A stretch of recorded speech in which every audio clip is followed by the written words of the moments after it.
Chapter 5. The soul is not in its own nature immortal. These philosophers know nothing then about these things, for they cannot tell what a soul is. It does not appear so. Nor ought it to be called immortal, for if it is immortal, it is plainly unbegotten. It is both unbegotten and immortal, according to some who are styled Platonists. Do you say that the world is also unbegotten? Some say so.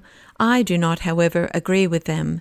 You are right. For what reason has one for supposing that a body so solid, possessing resistance, composite, changeable, decaying, and renewed every day, has not arisen from some cause? But if the world is begotten, souls also are necessarily begotten, and perhaps at one time they were not in existence, for they were made on account of men and other living creatures, if you will say that they have been begotten wholly apart, and not along with their respective bodies. This seems to be correct. They are not then immortal? No, since the world has appeared to us to be begotten. But I do not say, indeed, that all souls die, for that were truly a piece of good fortune to the evil. What then? The souls of the pious remain in a better place, while those of the unjust and wicked are in a worse, waiting for the time of judgment. Thus some which have appeared worthy of God never die, but others are punished so long as God wills them to exist and to be punished. Is what you say, then, of a like nature with that which Plato in Timaeus hints about the world, when he says that it is indeed subject to decay, inasmuch as it has been created, but that it will neither be dissolved nor meet with the fate of death on account of the will of God?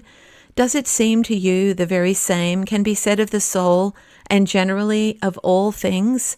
For those things which exist after God, or shall at any time exist, these have the nature of decay, and are such as may be blotted out and cease to exist. For God alone is unbegotten and incorruptible, and therefore he is God, but all other things after him are created and corruptible.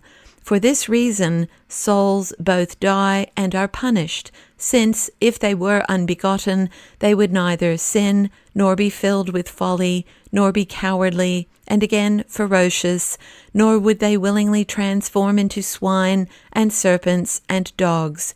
And it would not indeed be just to compel them, if they be unbegotten.